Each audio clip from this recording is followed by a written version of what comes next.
Benjamin, bonjour. Bonjour Vincent. Alors, l'heure est à la transition énergétique et cette transition énergétique va sans aucun doute bouleverser nos économies, mais elle va aussi avoir une incidence majeure, c'est qu'elle va nous faire passer d'une dépendance aux énergies fossiles à une dépendance aux métaux, et cela dans des proportions absolument gigantesques. Oui, c'est notre analyse. En réalité, il faut bien comprendre une chose, c'est que contrairement à ce que s'imaginent beaucoup de gens, et notamment certains élus, on ne fait pas d'électricité avec du vent ou avec du soleil. On fait de l'électricité avec un transformateur qui va convertir l'énergie du vent ou du soleil en électricité.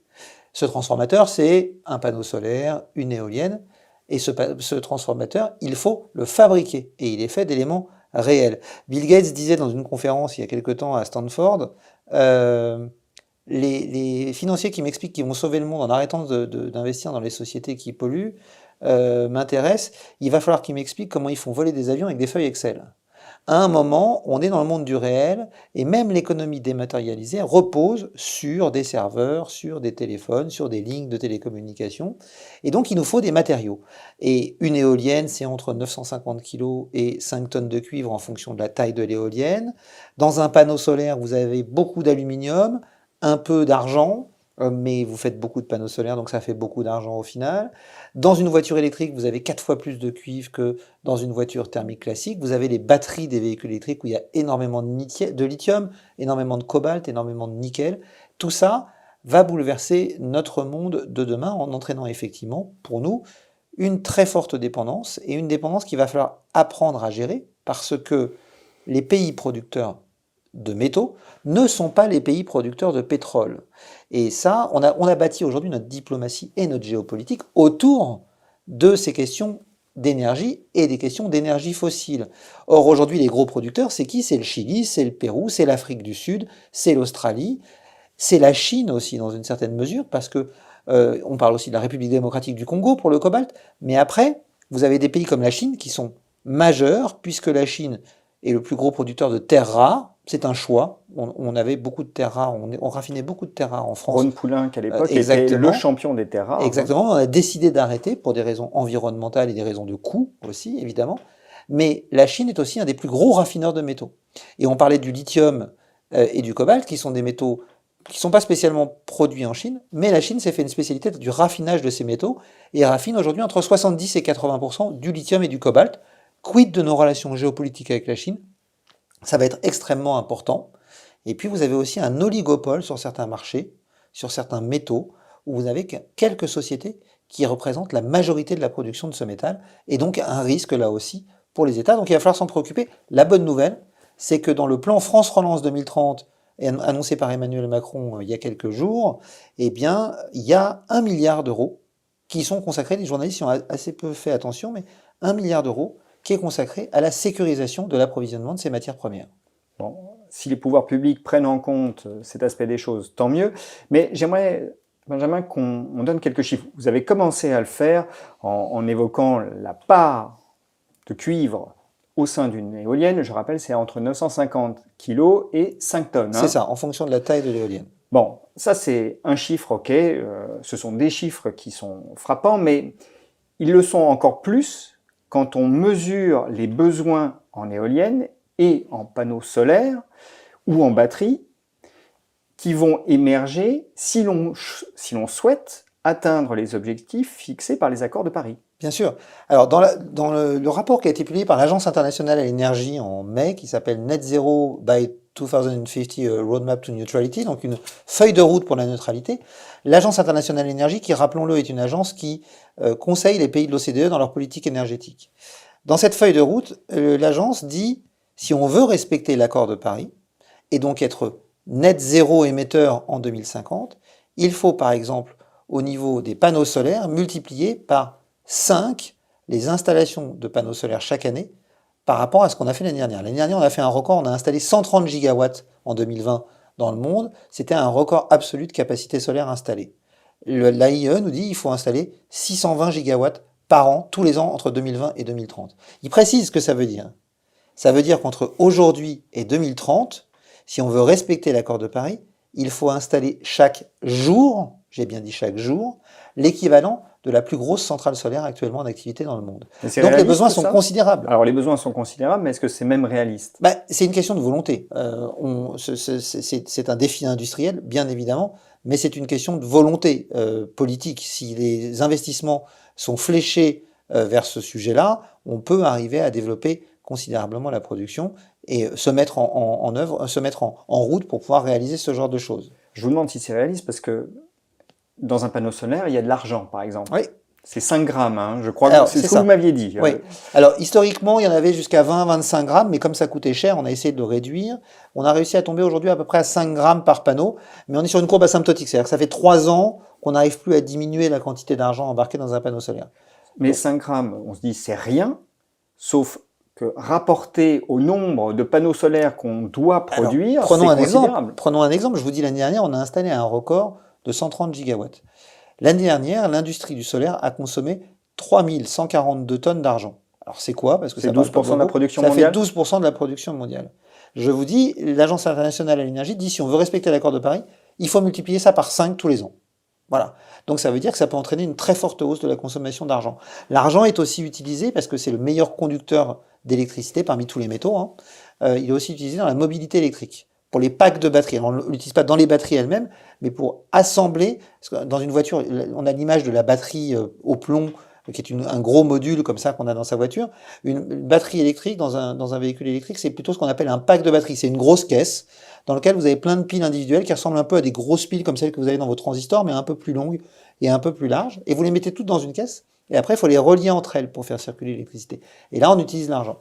L'année dernière, enfin en 2019, l'industrie automobile a représenté 6 à 7% de la consommation mondiale d'argent. Avec une part de marché pour les véhicules électrifiés d'à peu près 5%. Là encore, l'Agence internationale à l'énergie nous dit si on veut respecter l'accord de Paris, il faudra que cette part de marché elle soit de 60% en 2030. 12 fois plus importante. Donc on voit l'impact que ça peut avoir sur le marché de l'argent. Alors je vous rassure, on ne va pas manquer d'argent.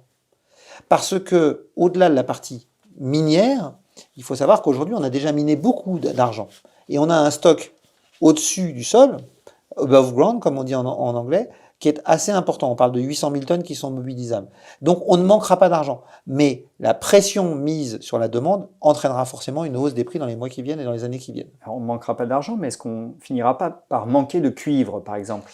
Alors ça, c'est une vraie question qu'on peut se poser parce qu'il y a des travaux qui ont été menés notamment par l'Institut français du pétrole et des énergies nouvelles, qui a une cellule qui est consacrée à essayer d'estimer un petit peu quels pourraient être nos besoins sur les différents métaux dans le cadre de cette transition, et qui arrive à la conclusion que sur le cuivre, si on veut rester sous les 2 degrés, il ne parle même pas des 1,5 degré, hein, sous les 2 degrés, même avec un taux de recyclage assez élevé, parce que on peut recycler du cuivre, mais on ne peut pas non plus tout recycler, parce que d'abord on a des besoins qui sont en train d'augmenter, et puis en plus, une fois que vous avez mis du cuivre dans les tuyaux chez vous ou dans une éolienne, c'est immobilisé 25, 30, 40 ans, donc vous n'allez pas pouvoir tout recycler. Mais avec un taux de recyclage élevé aux alentours de 40%, eh bien l'IFPEN arrive à la conclusion qu'en 2050, on aura consommé à peu près 90% des réserves de cuivre aujourd'hui identifiées sur la planète. Alors les réserves, là encore, pour nuancer, les réserves, c'est ce qui est économiquement et technologiquement récupérable aujourd'hui. Donc si la technologie évolue ou si le prix du cuivre augmente, on pourra en récupérer un peu plus. Mais on a un deuxième problème à ce niveau-là.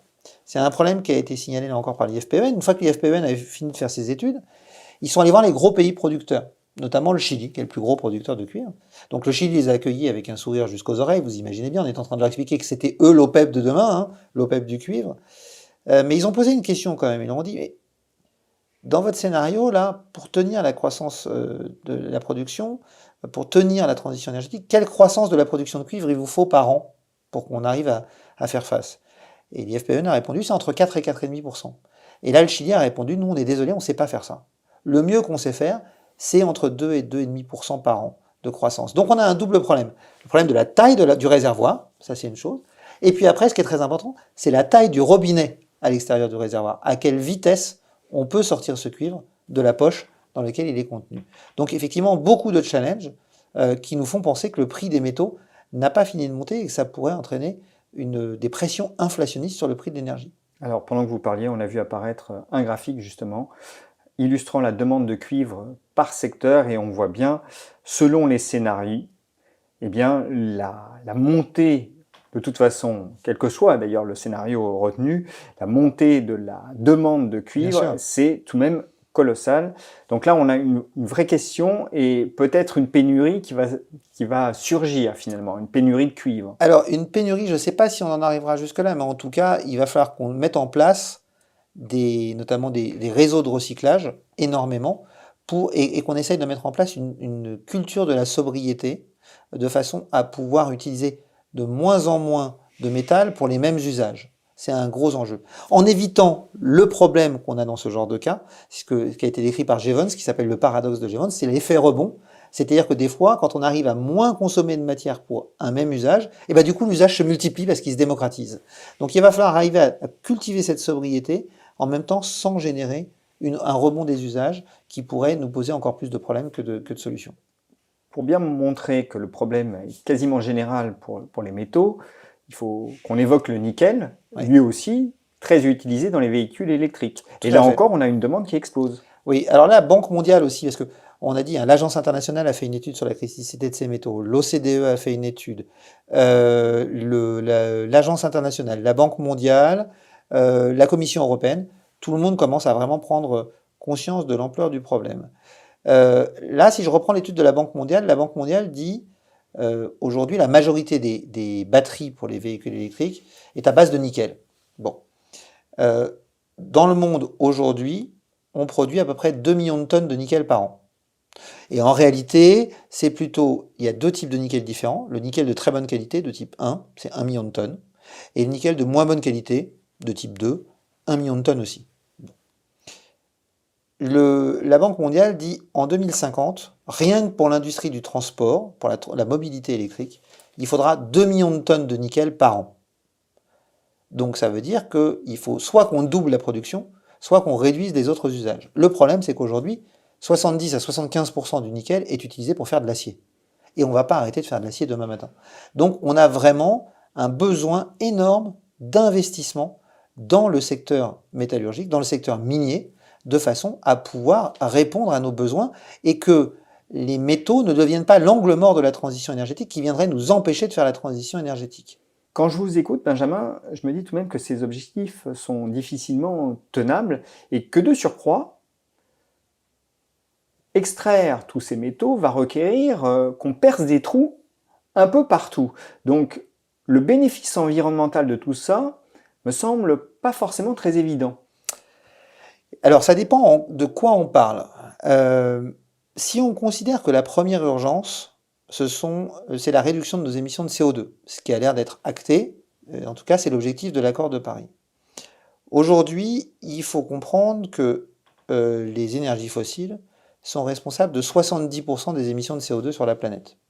L'industrie métallurgique dans son ensemble, l'industrie minière dans son ensemble, la production de métaux, de l'extraction jusqu'à l'arrivée au produit fini, c'est-à-dire avant la transformation finale, semi-fini, avant la transformation finale, représente 10% des émissions de CO2. Et pour aller jusqu'au produit fini, avec ce qu'on appelle le scope 3, on est à 11% des émissions de CO2 de la planète. C'est l'estimation qui est faite. Avec ces 11% des émissions, on peut produire les métaux qui permettent d'effacer les 70% d'émissions de CO2 liées aux énergies fossiles. Alors j'ai envie de vous dire, c'est pas parfait. Mais aujourd'hui, il faut être clair, on est à l'heure des choix.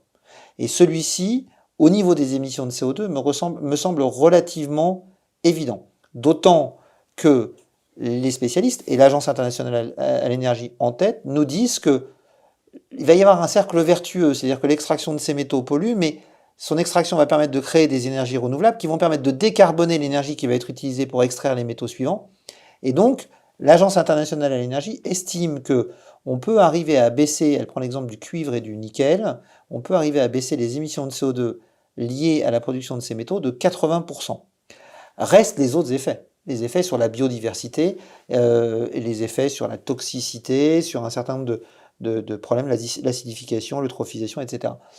Là, pour moi, on est dans un domaine qui est gérable d'abord parce que les entreprises ont compris aujourd'hui que si elles voulaient trouver des financements, il fallait qu'elles intègrent les critères environnementaux dans leur approche. Et de plus en plus d'entreprises font attention à ces critères environnementaux. On peut citer dans le secteur minier le Conseil mondial de l'or, le World Gold Council, qui a lancé une initiative sur les mines propres, entre guillemets, et il a énormément de compagnies minières qui ont adhéré à cette initiative, où il y a un auditeur externe qui doit valider que les efforts qui sont faits sont cohérents avec l'initiative. Donc il y a une prise de conscience de la part des compagnies minières. Et puis après, j'ai envie de dire qu'il y a aussi un rôle à jouer des pouvoirs publics. C'est-à-dire que l'impact environnemental peut être aussi légiféré. C'est-à-dire qu'on peut imposer un certain nombre de choses aux compagnies minières et leur imposer de prendre en compte le caractère social dans les zones où ils interviennent, prendre en compte l'éducation des populations, la santé des populations, etc. Elles le font déjà beaucoup, hein, mais le faire peut-être encore plus. Et les impacts sur la biodiversité pour essayer de contrôler. Mais il faut être très clair aussi, Vincent. L'activité humaine consiste à prendre des matériaux et à les transformer pour faire autre chose. Et transformer des métaux, ça veut dire aller chercher des métaux ou aller chercher du pétrole, et donc ça veut dire faire un trou dans la terre, et donc avoir un impact sur la biodiversité. Si on veut arrêter d'avoir un impact sur la biodiversité, il faut arrêter d'avoir une activité. Donc il y aura forcément un impact, mais cet impact, on peut essayer de le gérer et de le réduire au maximum. C'est ça auquel il faut travailler avec les pouvoirs publics d'une part et les entreprises qui soient engagées d'autre part. Bon, la question environnementale est évidemment cruciale dans toute cette question, mais revenons un peu à l'économie. On a, à vous écouter encore une fois, Benjamin, l'impression on est face à un problème de taille de réservoir. Finalement, là encore, on voit qu'on est dans un monde fini, avec des ressources limitées. Et on a un problème également de taille du robinet, c'est-à-dire à quelle vitesse on va pouvoir extraire tous ces métaux pour répondre à l'urgence. Est-ce que cette double pression, finalement, puisqu'on se retrouve dans une forme de carcan, là,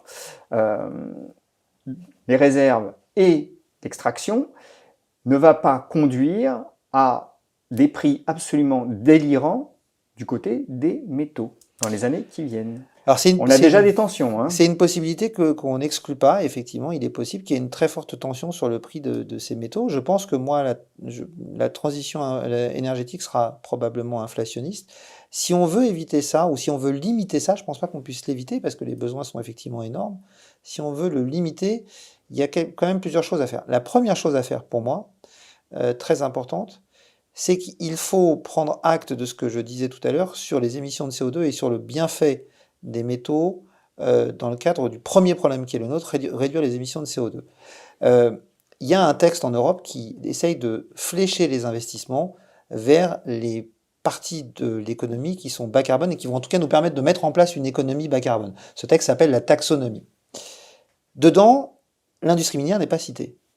En fait, dans le rapport technique à la taxonomie, il y a une mention qui est faite qui explique que le groupe d'experts a regardé cette question, mais que, manquant de temps, il n'avait pas pu faire l'analyse en cycle de vie nécessaire pour montrer qu'effectivement, il y avait des bienfaits, qu'il y avait des méfaits, parce qu'il y avait un impact sur la biodiversité, on en parlait tout à l'heure, mais il y avait aussi des bienfaits, qui étaient la création de ces énergies renouvelables. Et donc, il liste, dans ce point, les métaux indispensables à la transition énergétique, mais ils disent, on n'a pas eu le temps de s'occuper de cette question. La première chose à faire, c'est qu'il faut, si notre priorité ce sont les émissions de CO2, il faut, d'une manière ou d'une autre, intégrer l'industrie minière dans la taxonomie pour avoir une production qui va suivre l'augmentation considérable de nos besoins. Donc ça, je pense que c'est quelque chose auquel on n'échappera pas. La deuxième chose, c'est qu'il faut qu'on mette en place d'urgence une économie du recyclage et qu'on accélère énormément sur ce secteur-là. On a énormément, par exemple, en Europe, de ce qu'on appelle des mines urbaines.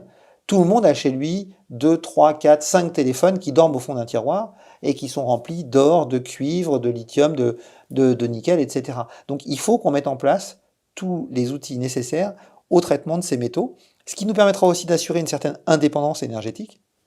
Parce qu'aujourd'hui, contrairement à ce qu'on entend parfois, le développement des énergies renouvelables ne nous donne aucune indépendance énergétique. Parce qu'effectivement, on achetait les énergies fossiles à l'étranger, mais on achètera les métaux de la même façon à l'étranger.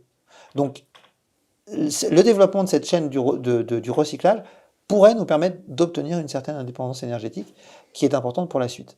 J'aimerais maintenant qu'on aborde cette question de la nouvelle dépendance aux métaux qui se dessine sous l'angle financier. et de l'investissement.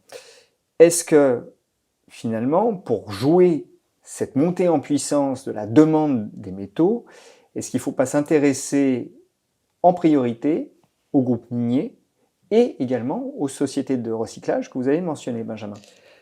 Alors, les groupes miniers, c'est une affaire un peu compliquée parce que il va y avoir forcément une question pour leur valorisation, de leur implication dans la transition et donc de la prise en compte des événements, enfin des éléments environnementaux, sociaux et de gouvernance. Ça va forcément jouer sur leur valorisation. Et il y a un gros risque dans ce secteur d'activité-là, c'est que à la moindre controverse sur leurs activités, ces sociétés peuvent se voir fortement décotées d'un seul coup. Donc, il y a un risque. Les sociétés du secteur du recyclage sont peut-être aussi un bon moyen de jouer cette thématique, effectivement, sachant qu'on est quand même encore très en amont et que ces sociétés peuvent parfois être valorisées avec des valorisations un peu élevées parce qu'elles sont recherchées dans le cadre des investissements ESG. Il y a un troisième vecteur que vous n'avez pas abordé qui est aujourd'hui assez peu développé mais qui est en train de progresser, c'est l'investissement dans les métaux eux-mêmes. C'est quelque chose qui peut être relativement compliqué, mais vous l'aurez compris, l'ensemble de ces métaux peut avoir un intérêt dans la transition énergétique. Si on fait le pari que ces métaux peuvent s'apprécier énormément dans les années à venir, investir directement sur ces métaux peut constituer une alternative intéressante pour un portefeuille d'investissement. Investir directement dans ces métaux ou indirectement via un fonds? Oui, via un fonds, via des ETF aujourd'hui. Alors le problème des ETF, c'est que souvent ils ne sont pas éligibles à l'assurance vie, que les Français aiment bien l'assurance vie, ont une grosse partie de leur épargne financière là-dedans. Mais effectivement, les fonds peuvent être une solution. Il y a des réflexions qui sont menées aujourd'hui sur ces sujets-là. Bon, on aura l'occasion d'en reparler. Benjamin, merci en tout cas. On a entendu, nous allons vers une nouvelle dépendance, la dépendance aux métaux. Alors, si vous avez apprécié cette émission, bien évidemment, n'hésitez pas à mettre un petit pouce vers le haut, ça nous aide. N'hésitez pas non plus à vous abonner à Synapse, ça nous aide également. Et si vous avez apprécié ou que vous voulez discuter de ce sujet, eh bien les commentaires sont faits pour ça, toujours dans le respect des uns et des autres. À très bientôt.